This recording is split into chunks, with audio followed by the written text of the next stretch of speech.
మీ ఎలాంటి వ్యాపార ప్రకటనలకైనా వెంటనే మా ఛానల్ సంప్రదించండి. ప్రస్తుతం మనతో పాటు ప్రముఖ ఆధ్యాత్మికవేత్త ఆస్ట్రో న్యూమరాలజర్ జయప్రద గారు మనతో ఉన్నారు. మేడంతో మాట్లాడదాం. నమస్కారం. నమస్తే అమ్మా. శ్రీమాత్రే నమః. మేడం, మే నెల విశేషంగా కన్యా రాశి వాళ్ళకి ఎలాంటి అదృష్టం వరించబోతుంది? వీళ్ళకి ఎదురయ్యే లాభ నష్టాలు, మంచి చెడులు ఏ విధంగా ఉండబోతుంది? ఈ మాసం ఎలాంటి జాగ్రత్తలు తీసుకోవాలంటారు? కన్యా రాశి వాళ్ళకి ఈ మాసంలో ఉద్యోగాల్లో మంచి పొజిషన్ వచ్చే అవకాశం ఉంది. మంచి ఉన్నతమైన స్థానాలకు వెళ్ళే అవకాశం ఖచ్చితంగా ఉంది. కొంచెం గట్టి ప్రయత్నం చేస్తే వస్తుంది. ఎందుకంటే వీళ్ళకి ఈ మాసంలో భాగ్యస్థానంలో శుక్రుడు ఉండడం వల్ల కొన్ని వీళ్ళకి గుర్తింపు, పేరు ప్రఖ్యాతులు వచ్చే లాభాలు ఎక్కువగా కనిపిస్తున్నాయి. తర్వాత బుధుడు కూడా భాగ్యస్థానంలో ఉన్నారు, అంటే శుక్రుడితో కలిసి బుధుడు కూడా ఉన్నారు. దానివల్ల ఏంటంటే వీళ్ళ ఆలోచన విధానం చాలా బ్రహ్మాండంగా ఉంటుంది. ఎందుకంటే వీళ్ళు ఏ వ్యవహారం చేసినా, ఏ నిర్ణయం తీసుకున్నా అది అద్భుతంగా పనిచేస్తాయి. అంటే ఈ మాసంలో తీసుకునే నిర్ణయాలు మళ్ళీ వాళ్ళు తీసుకున్న రాదు. ఎందుకంటే ఏ పని చేసినా అది ఒక క్లారిటీగా వాళ్ళు చెప్పి చేయించగలుగుతారు. అందుకే గృహం కొనుక్కోవాలనుకున్నా, అంటే ఇల్లు కొనాలనుకున్నా, స్థలం కొనాలనుకున్నా, స్థలానికి ప్రణాళిక వేసుకోవాలనుకున్నా, ఎంత కొంత ఈ మాసంలో పెట్టుబడి ప్రారంభం చేస్తే అది వాళ్ళకి తొందరగా నెరవేరుతుంది. ఇప్పుడు ఒక ఇల్లు కొనాలనుకుంటున్నారు, ఆ ప్రయత్నం ఏదో ఈ మాసంలో వాళ్ళు ప్రయత్నం చేయాలి. ఇల్లు కొనాలి అనే ప్రయత్నం చేస్తే వాళ్ళ డబ్బున్నా లేకపోయినా ఆ టైంకి అవి ఏర్పడే అవకాశం ఎక్కువగా కనిపిస్తాయి. లోన్లు వీళ్ళకి అనుకూలంగా వచ్చే అవకాశం ఉంది. ఈ విషయంలో కొంచెం వీళ్ళకి అన్ని విధాలా కాస్త ముందుగా శుభకార్యాలు జరిగే అవకాశం ఎక్కువగా ఉంది కనుక శుభకార్యాల మీద ఎక్కువ చేసుకోవచ్చు. ఇప్పుడు ఇల్లు స్థలాలే కాకుండా వివాహ విషయంలో కూడా వివాహాలు చేసుకోవాలనుకున్న వాళ్ళు, వివాహం చేయాలనుకున్న వాళ్ళు, ఇంట్లో శుభకార్యాలు చేయాలనుకున్న వాళ్ళు అన్ని కూడా చేసుకోవచ్చు ఈ మాసంలో. ఎందుకంటే వీళ్ళకి ఈ మాసంలో అంత అనుకూలంగా మిగతా మాసాలు వస్తాయని తెలియదు. 6వ స్థానంలో రాహు, అష్టమ స్థానంలో కుజుడు, అంటే బలాన్ని ఎక్కువగా ఇస్తాడు. అంటే ఏదైనా శత్రువులు ఉంటే శత్రువుల నుంచి బయటపడే అవకాశం ఉంటుంది వీళ్ళకి.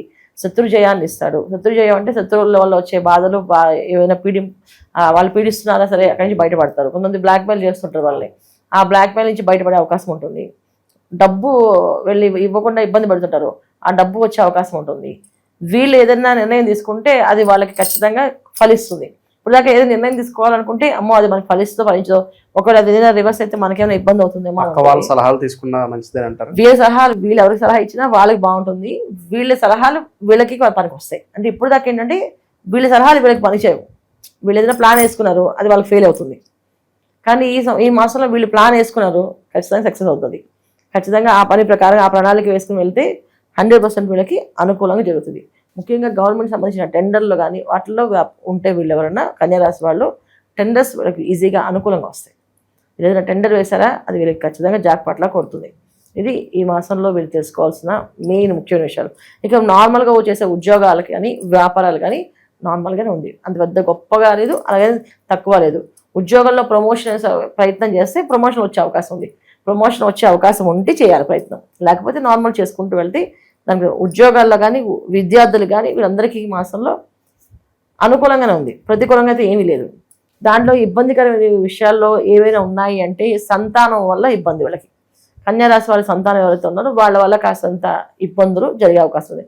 ఏంటంటే చిన్నపాటి ఇబ్బందులు, ఎటువంటి ఇబ్బందులు, కొంచెం కాలేజీల్లో వాటిలో కొన్ని గొడవలు, కొట్లాట్ల వల్ల వీళ్ళకి ఏదో దెబ్బలు తగలడం, వీళ్ళేదో దానివల్ల వీళ్ళకి వాళ్ళ వల్ల వీళ్ళకి కొంచెం ప్రాబ్లమ్స్ రావడం, ఇలాంటి చిన్న చిన్న ఇబ్బందులు ఉన్నాయి. ముఖ్యంగా ఏంటంటే వాహనాలు నడిపేటప్పుడు చాలా జాగ్రత్తగా నడపండి. ఎందుకంటే అన్నీ బాగున్నప్పుడు కూడా అష్టమ కుజుడు రవితో కలిసి ఉన్నప్పుడు కాస్తంత ప్రమాదాలు తెచ్చే అవకాశం ఉంది. ఆ ప్రమాదం ఎలా ప్రమాదం చెప్తుందంటే డ్రైవింగ్ అప్పుడు చాలా జాగ్రత్తగా డ్రైవ్ చేయాలి. ఫోన్ మాట్లాడుతూ కానీ, ఫోన్లో ఏదైనా సాంగ్స్ వింటూ కానీ డ్రైవ్ చేయకూడదు. ఎప్పుడు మనకు అలవాటు అయినప్పటికీ కూడా ఈ మాసంలో డ్రైవింగ్ చాలా జాగ్రత్తగా ఉండాలి. చిన్న దెబ్బ కూడా పెద్దగా తగులుతుంది. అంటే అది ఏదో జస్ట్ స్కిడ్ అయి పడ్డాం అనుకోండి, అది ఫ్రాక్చర్ లాగా వచ్చి 1 month బెడ్ రెస్ట్ లాగా ఉంటుంది.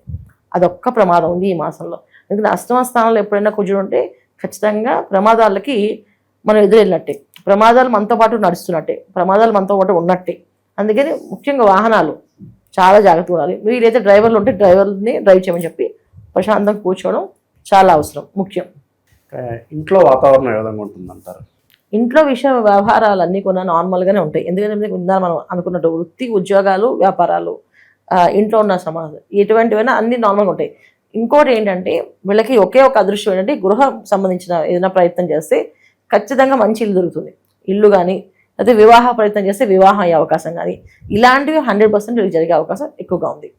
మేడం బయట పరిస్థితులు మనం చూస్తున్నాము, ఆర్టిఫిషియల్ ఇంటెలిజెన్స్ ద్వారా చాలా వరకు ఉద్యోగాలు పోతున్నాయి. అలాగే ఆల్రెడీ జాబ్ చేస్తున్న వాళ్ళు కెరీర్లో గ్రోత్ లేక ఇబ్బంది పడుతున్నారు. అలాగే ఎప్పుడు ఉద్యోగాలు ఊడిపోతాయి అని చెప్పి భయపడుతున్న వాళ్ళు చాలామంది ఉన్నారు. ఈ పరిస్థితుల్ని చక్కబెట్టడానికి మంచి రెమెడీస్ ఏమైనా ఉంటే తెలియజేయండి. తప్పకుండా.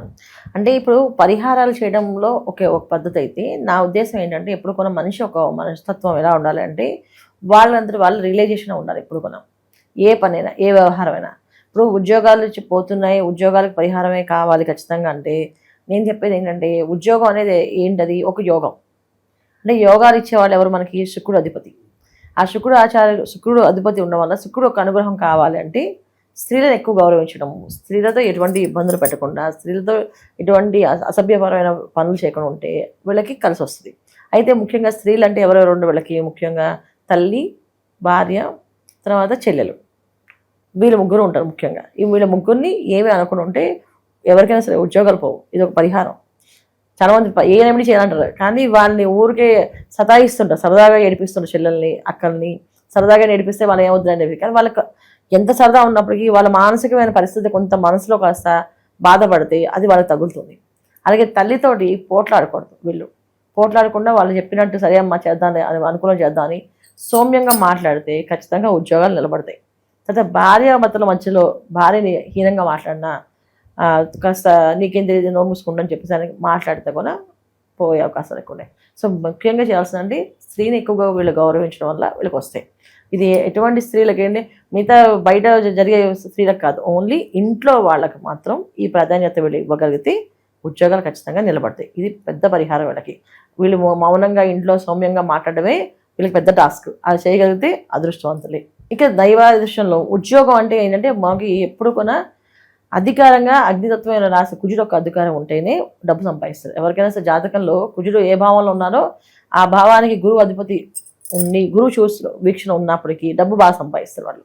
అందుకే ఏంటంటే మంగళవారాలు ఎక్కువ సుబ్రహ్మణ్య స్వామి ఆరాధన చేయడం, సుబ్రహ్మణ్య స్వామి గుడికి వెళ్ళడము, ప్రదక్షిణాలు చేయడము, ఇది చేయడం వల్ల వీళ్ళకి ఉద్యోగాలు కూడా ఎప్పుడు కంటే ఉద్యోగమే కాదు అసలు రుణం అనే బాధ అనేది లేకుండా పోతుంది. రుణ బాధ నుంచి బయటపడతారు. రుణ బాధ అంటే ఏంటంటే అప్పుల బాధ లేకుండా ఉండగలుగుతారు. ప్రతి మంగళవారం సుబ్రహ్మణ్య స్వామి 21 ప్రదక్షిణాలు చేసి సుబ్రహ్మణ్య స్వామి దగ్గర ప్రసాదంగా కొబ్బరికాయ, అరటిపళ్ళు నైవేద్యంగా ఇచ్చేసి దండం పెట్టుకున్న, పెసరపప్పు నైవేద్యంగా ఇచ్చిన చాలా చాలా విశేషమైన ఫలితాలు వీళ్ళకి వస్తాయన్నమాట. ఇవి వీళ్ళు చేసుకోవాలి. ప్రస్తుత కాలంలో ఎలాంటి పరిహారాలు చేసుకోవాలి, ఎవరిని ఎక్కువగా ఆరాధిస్తే బాగుంటుంది? వీళ్ళు శివుడిని ఆరాధించడం చాలా విశేషంగా పనిచేస్తుంది. జాజి పూలతో స్వామివారికి పూజ చేయడం, శివుడిని ఎక్కువ ఆరాధించడం వల్ల వీళ్ళకి కాస్తంత అనుకూలంగా ప్రతిదీ జరుగుతుంది. శివసహస్రనామం వినడం కానీ, శివ స్తోత్రాలు పారాయణ చేయడం కానీ, అదే ఓం నమః శివాయ అని చెప్పి మంత్రాన్ని ఎక్కువగా స్మరించడం కానీ చేయడం వల్ల వీళ్ళకి ఏదైనా పనిలో ఆటంకాలు కానీ అడ్డంకులు కానీ ఉంటే, ఇప్పుడు గోచారీత్యా చాలా బ్రహ్మాండంగా ఉందని చెప్పాం, కానీ వాళ్ళ పర్సనల్ జాతకంలో ఒక దశ అంతదశ యోగించకపోయినా ఒక ఇబ్బంది పెట్టినా దాని నుంచి బయటపడడానికి ఎక్కువ ఓం నమః శివాయ అన్న నామాన్ని ఎక్కువగా చేయడం వల్ల అది వాళ్ళకి అనుకూలంగా మారి ఆ పనులు అవుతాయి అన్నమాట. మంచి విశ్లేషణ అందించారు, ధన్యవాదాలు. నమస్తే అమ్మా. శ్రీమాత్రే నమః.